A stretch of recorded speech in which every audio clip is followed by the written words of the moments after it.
know what? I'm going to push it. Hello, welcome one and all to the new channel I've created to discuss various research topics that I have been delving into this past couple of years with all the extra time I've got.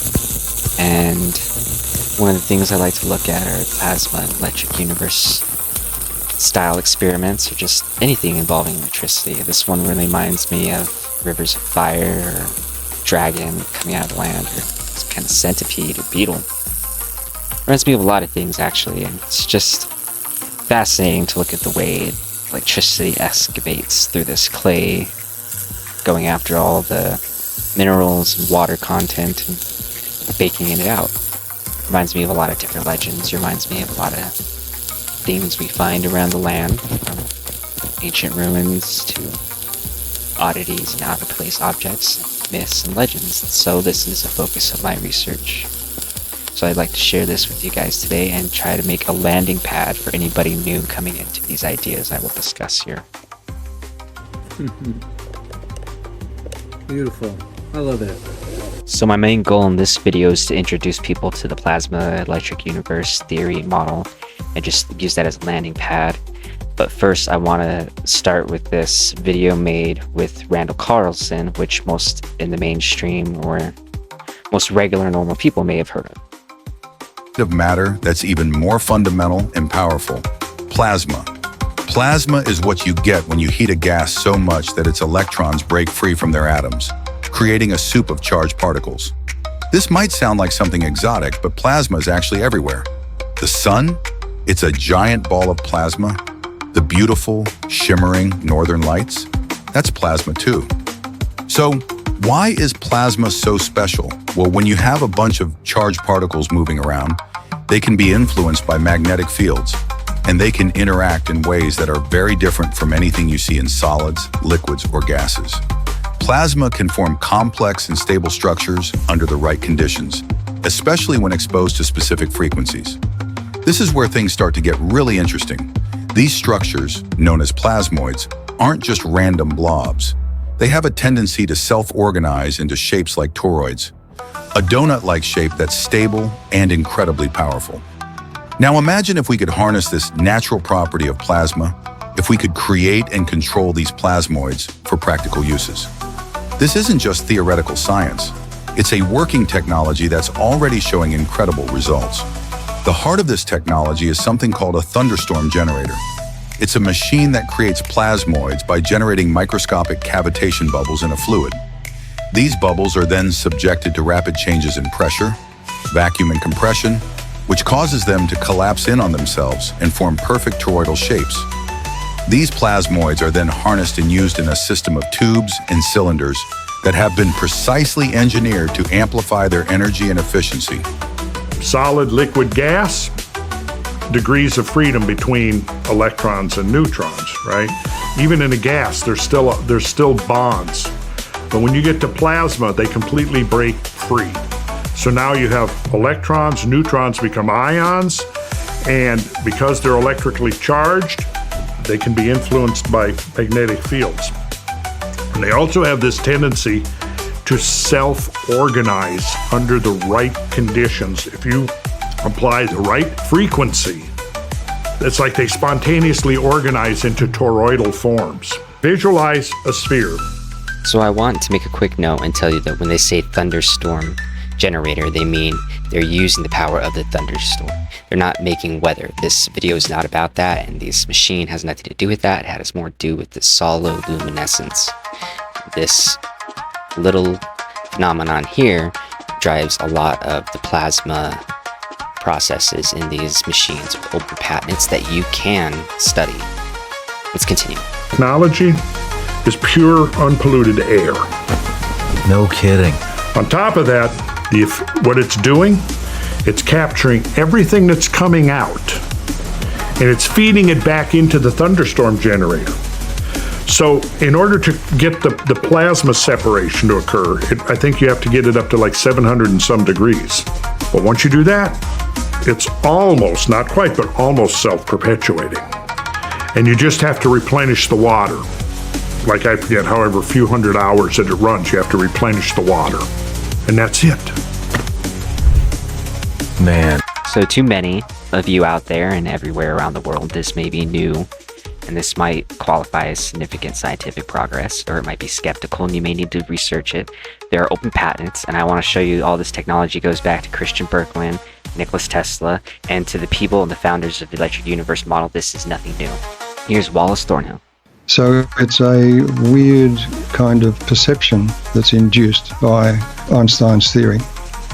The electric universe has followed the guide of the plasma cosmologists, the plasma physicists who've done real experiments and developed a simple theory which explains what is at the center of our galaxy and other galaxies, and that is a plasmoid.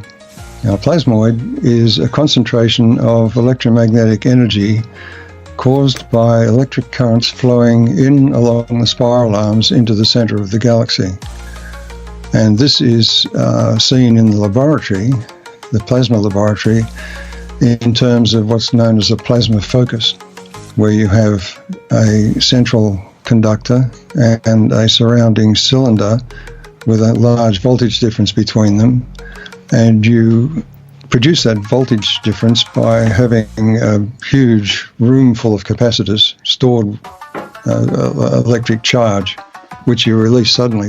What you do then is you create a discharge which runs down the cylinder, between the cylinder and the central electrode. And when it comes to the end, it moves out beyond the end and curls back in on itself and forms this tiny plasmoid.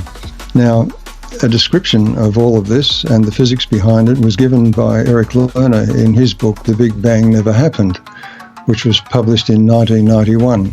It's easily understood, it makes sense, it conforms to electromagnetic theory, and it is all about electrodynamics, that is, the movement of charged particles. So by now you're probably starting to see the hard grains of the dogma of science that oppresses this. There is a general belief that stars are forming by gravitational collapse. In spite of vigorous efforts, no one has yet found any observational indication of confirmation. Thus, the generally accepted theory of stellar formation may be one of 100 unsupported dogmas which constitute a large part of present-day astrophysics. Now, the reason for introducing this is that if we're going to look at how a star connects to the galaxy, one of the bits of evidence we can look at is star birth, what actually goes on. And this is what the infrared telescopes have been telling us, that stars are formed along cosmic current filaments. Of course, the reports don't talk about electric current, they just talk about the filaments. This is a network of 27 star-forming filaments derived from the Herschel Observatory. They're numbered there because in the original report they were very interested in the fact that the filaments are huge, stretching for tens of light years, and regardless of their length or density, the filament, the width is always the same. And what is that reminiscent of? A lightning bolt.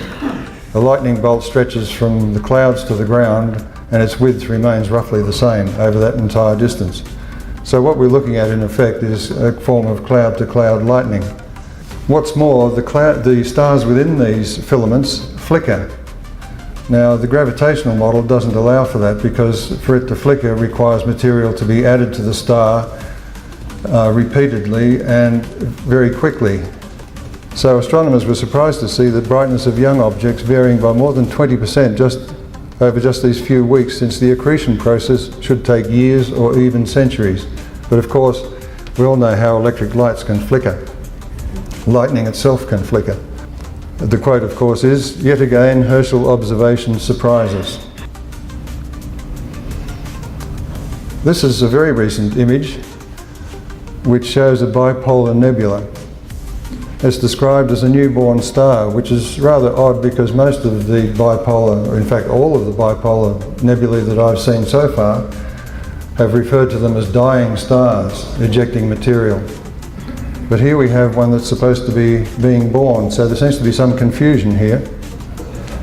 Also, it says there are hundreds of low-mass brown dwarfs in that cloud. Here, the geology of it is what I'm most interested in. 2004, Thornhill and Dr. C.J. Ransom conducted independent plasma experiments on the rapid electrical formation of stone spherules. As seen in these remarkable images, Ransom and Thornhill successfully reproduced the unique forms of virtually every type of rocky body we see today, from the solid spheres we're familiar with representing a typical planet, to bodies with complex geological layering, to spherules with equatorial bands and equatorial bulges, to dramatic hemispheric dichotomies. And of course, we see the fused pairing of spherules, which is a common bilobate form we see among comets and asteroids. So if prediction is the only meaningful test of the validity of a hypothesis, the question must be asked: why are space scientists today still not even entertaining the concepts of the electric universe and plasma cosmology? Consider institutionalized science's response to the work of Hannes Alfvén, which is described by history of science scholar Stephen G. Brush as follows. The continuing resistance to Alfvén's work is based on a widely held opinion that his predictions are not derived from a plausible physical theory. That is, a theory that conforms to the dominant paradigm. If a theory is not acceptable, it does not gain credit by making successful predictions. This would imply that the role of prediction as a means of evaluating scientific theories has been exaggerated. But one of the primary missions of this video series has been to document for posterity the actual predictive records of the electric universe and plasma cosmology. The only position we have taken is that the astounding successes of these predictions make them worthy of sober scientific investigation at the level of institutionalized science. Well into the 21st century, this invitation for scientific progress remains unanswered.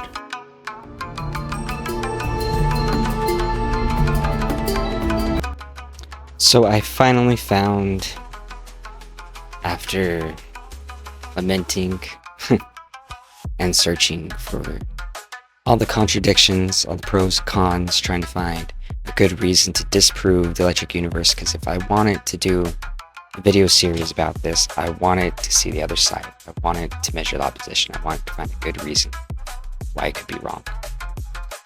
And I had to take a break, and I fell into politics, and then I ran across this video, and this awesome physicist pointed me straight to the direct answer. There were two cases in the 1970s, one at Princeton and one at the Progressive magazine.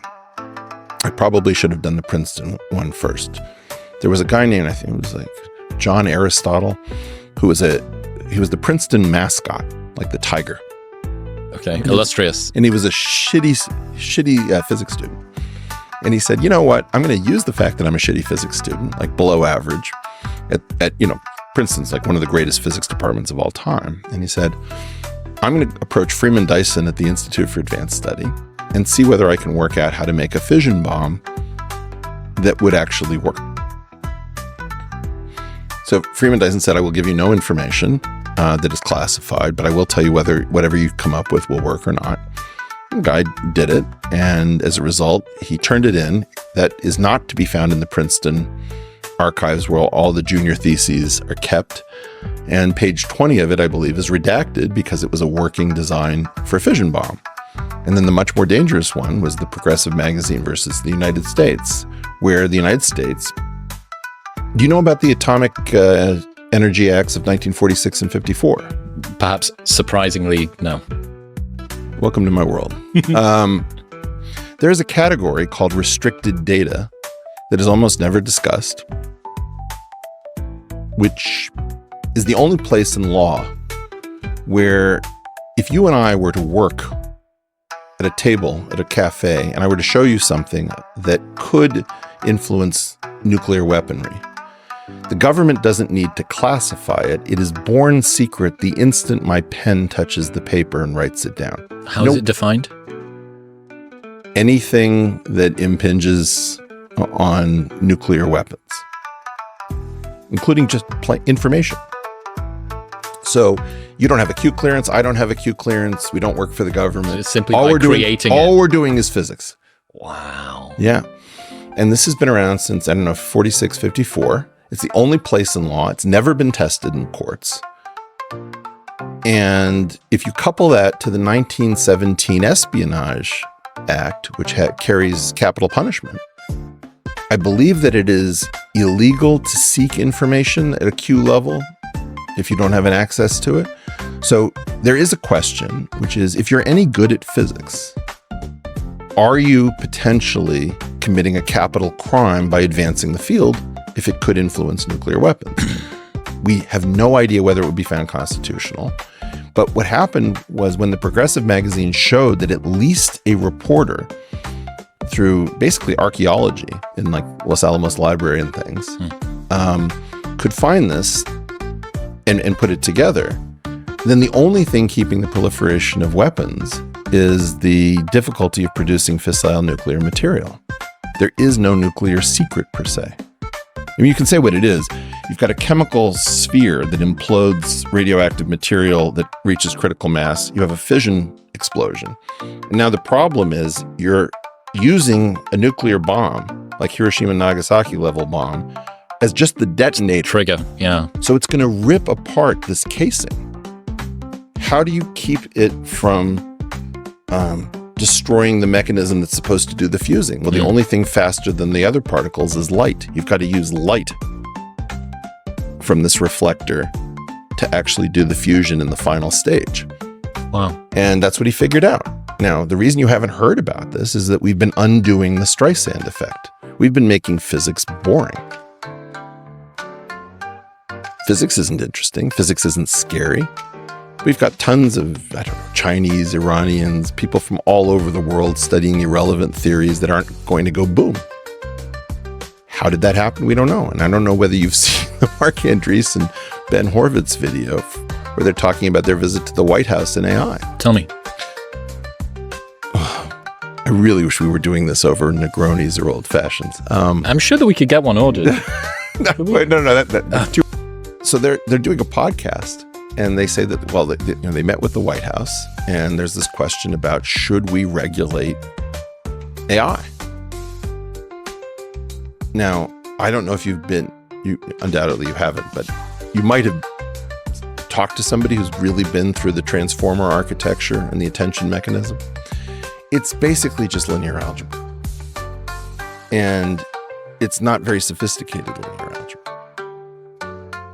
So they said, well, you can't ban math. And the White House said, oh, yes, we can. We did it. We've banned entire regions of theoretical physics. And they said, oh, what? So we don't know what that means. We don't know. The most narrow reading of that is that you've banned some kinds of nuclear physics. I was going to say, you're the physicist. If you were to make a couple of bets, what do you think that they're talking about? This is the big question. We don't know whether that we're talking about the stagnation of theoretical physics or just nuclear physics. You're okay with speculating. Let's speculate. I'll do the decision tree. One possibility is that they're simply saying that they made nuclear physics very, very difficult to do. And that has to do with not very sexy physics, the physics of protons and neutrons and nuclei. So that branch exists. The other branch says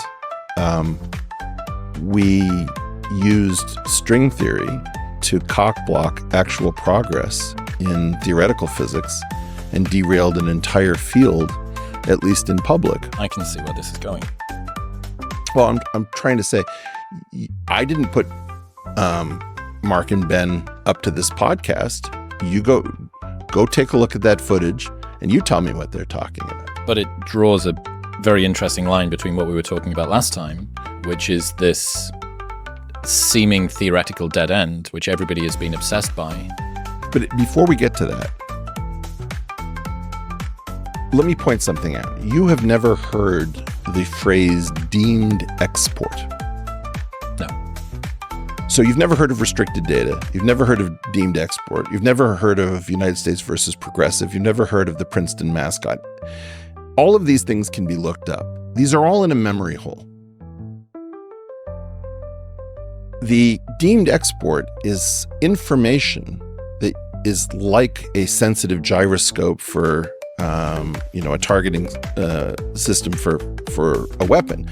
You can't give sensitive centrifuges and gyroscopes to rogue regimes like North Korea or Iran. Deemed export is the information equivalent of it. You cannot share that theory or that insight. It's the extension to intellectual matters, to ideas. There are ideas you're not allowed to share with foreigners. And my point is, you don't know about any of this stuff. How is it then that you immediately say, well, surely we're not doing X, surely we're not doing Y? And my point is, do me a favor, research the history of the government attempts to keep the Manhattan Projects secret. Like, you may not know that Harold Urey, the very famous chemist, I believe, published false and misleading academic papers. There's an entire complex that you're not supposed to see, which is, how do we keep all of these things from providing advantage to adversaries? And if that structure exists and you've never heard of it and you've never thought about it and you don't know the history, why are you so sure that you know that this is all nonsense? And there you have it, people. So if all the context and all the censorship is going to stop me from laying it out straight to you guys, this is my point. This is what this has to do with the electric universe, plasma theory. Is, if you remember, anything that impinges upon nuclear weapons or energy or physics or however you want to call it, or assume that, it thus crosses these lines. And we got to question that a lot, I guess, or not. I don't know. This is very confusing. Let me know what you think. I'm really not sure about anything anymore, except for nothing. But I don't know, here to convince you that more research and technology and everything seems to be going this way. I want to show you a few more videos to show you what I mean. Here's one from a different company, Zap Energy, with an AI voiceover, kind of going over the Z-pinch fusion phenomenon. The forces of electricity and magnetism are fundamentally linked. Imagine a bolt of lightning striking a lightning rod. The rod acts like a wire, conducting the current in a straight line. Because every electrical current generates a magnetic field forms around the rod. If the lightning rod is hollow when the current is strong enough, the magnetic field will pinch inward. Physicists call this a Z-pinch, and it's the core concept behind Zap Energy's approach to fusion.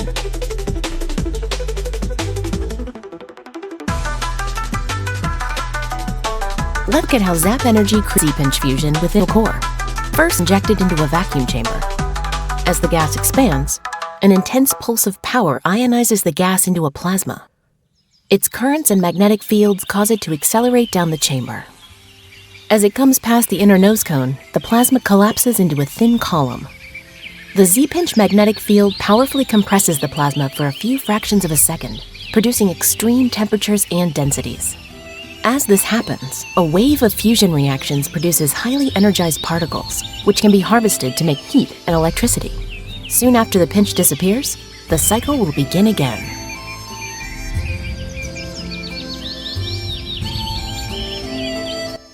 So there you have it, Zap or Z-pinch, zero energy, however you want to call it, Tesla technology. I'm not absolutely sure.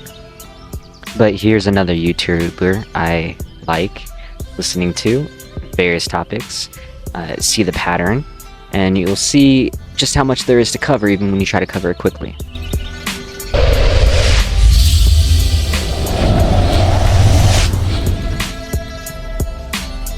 The first point to realise is that Bennett pinches or Z-pinches is the main mechanism that holds together a filament. The inward pressure due to the magnetic attraction of the particles is caused by this effect. When the magnetic field increases rapidly due to the increased acceleration or increased charge density, the inward pressure can suddenly increase, causing the filament to pinch dramatically and suddenly.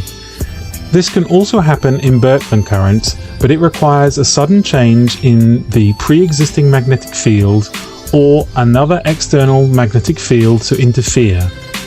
We see many such examples in interstellar space, but we cannot fully explain what might happen at the center of these high energy zones.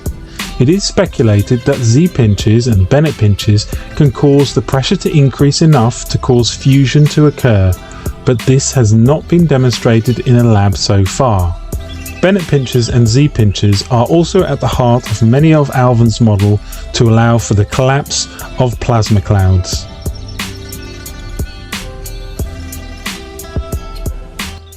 So you can see it can take a lot to go through and shift through all this information, the scientific data, and make your own conclusions in any regular research, not just alternative research. Even this electrical engineering, plasma universe, everything's connected. There's so many implications, it can go on forever. But I do notice that these two spheres are separated. This scientist and the EU do not seem to be aware of what I am trying to hint at with what the scientist is saying, and vice versa. This scientist doesn't seem very publicly acknowledgeable of these progressive ideas in the scientific, in the electric universe scientific circle.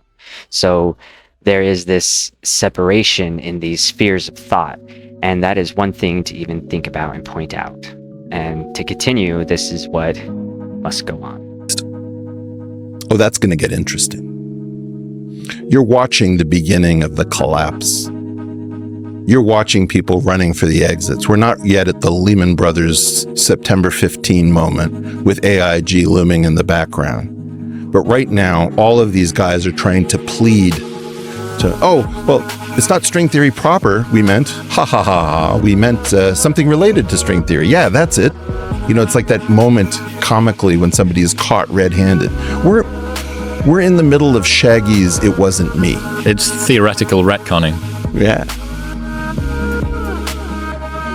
And, you know, there's this beautiful offering that Hector makes to Achilles. We will give each other the honor of a proper burial.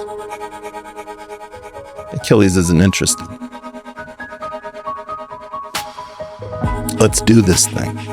What does that mean? Well, hopefully somebody will come up with some money to hold a conference to get these people in the same room with the people they've tormented, whose careers they've ended, whose funds they've stolen, the stolen valor of actual achievements in real attempts to change physics. And wouldn't it be delicious and fun to see Michio Kaku, Ed Witten, Lenny Susskind, Michael Duff, Jeff Harvey actually have to face people who know what they're talking about and have a discussion of what did we just do for 40 years? Are we protecting the American public from restricted data? I have no idea. But I can tell you this, nobody in their right mind gives a startup 40 years of runway with never a call with investors, nor even a basic MVP, most, minimal viable product. We've been playing Weekend at Biden's, and now we're also playing Weekend at Lenny's. This is really funny. So there you have it. The electric universe needs to have a product, and wouldn't you know, they do. I want to show it to you and let it kind of do its own explaining.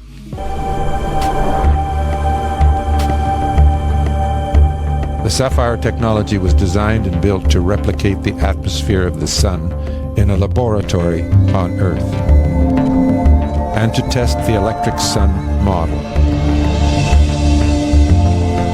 These are the factors we control. These are some of the things the Sapphire Lab is now capable of.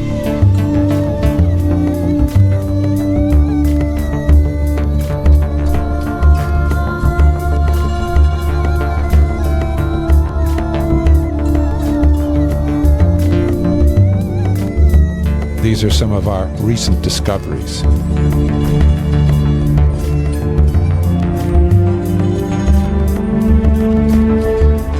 In our tests and experiments, we have found no disparities with the electric sun model. In fact, all the evidence to date indicates that electricity is the primal force in the universe.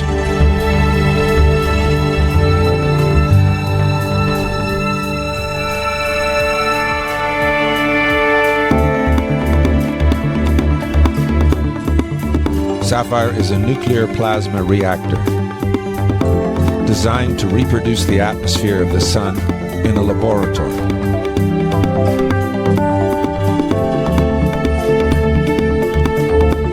A wide array of instruments provides real-time data of the chamber conditions, allowing a level of control not available in most reactors. Optical spectroscopes, mass spec and neutron detectors, bolometers, thermocouple very quickly reached the thermal limit. It was the elemental transmutations that were responsible for the rise in temperature over time that was almost 14 times what was predicted.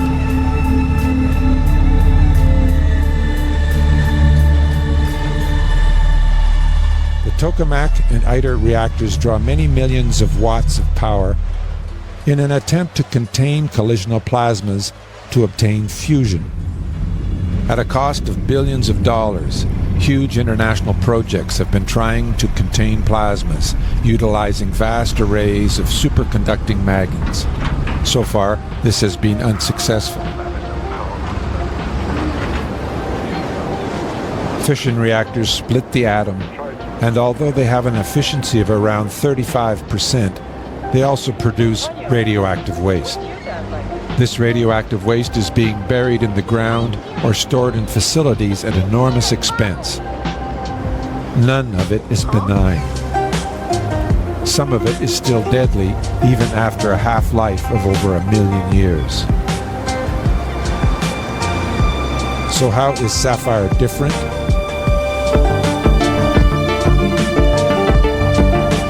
Self-organizing systems are a natural process occurring throughout nature.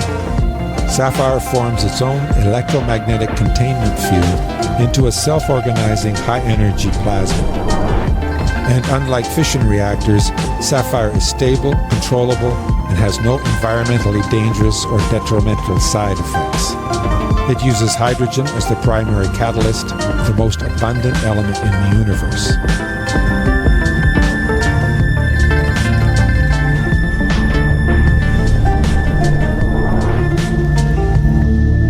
Studies done at MIT have shown that when radioactive waste is exposed to hydrogen isotope nuclei, the decay rate of the radioactive material can be accelerated, even to the point of neutralizing the radioactivity. Alrighty, I need to hold the phone right there and just point out that they're mentioning actual transmutation at a nuclear fusion level and the remediation of complete radioactivity. This can reverse or even clear up any radioactive decay rates, which means anything we try to carbon date with radioactivity can be thrown out the window or manipulated. I want to keep this in thought when we're talking about geological timescales and dating, and I don't want to get too much into it now. I'll save it for later, but let's just skip ahead to the rest of this. Sapphire creates an environment where hydrogen nuclei interact with other elements, creating double-layer shells. Within these shells, electrons, ions, and molecules are trapped by powerful electromagnetic fields. This is where radioactive material would be exposed to the hydrogen nuclei to remediate the radioactivity of that material.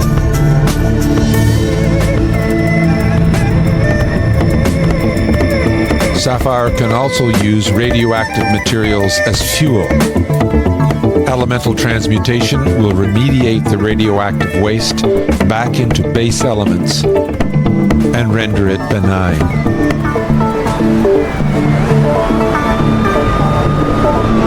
Right now, there are 450 successful nuclear fission plants on the planet. Imagine if they could produce energy without creating radioactive waste. as you all can see, the electric universe concepts really implies a lot, and I implore you to do your homework. Wow, so there you have it, guys. I don't even have to defend the electric plasma universe. They already have their science operation up and going up in Canada, the Sapphire Sun project. I really wish I could invest in that. But it seems they're going for the Green Party to get their science going. Good for them. This is going to be trickling in the future. And so I can't believe I went out of my mind so much trying to figure this out. But I think it was worth it at the end because it led me to new discoveries, like they all do. Then I have concluded that our entire knowledge base is fractured into hazardous information, cognito hazards. Mandela effects, if you want to so call them that. But I will continue venturing the electric universe eyes. And this important point about the carbon dating, we will be getting into that, trust me, and many other subjects here. Please let me know what you thought, if you'd like to follow more, support me, all that yada. I just want to leave you with a few more words from Eric before I tell you all this. Stay gold. Look, science is fine.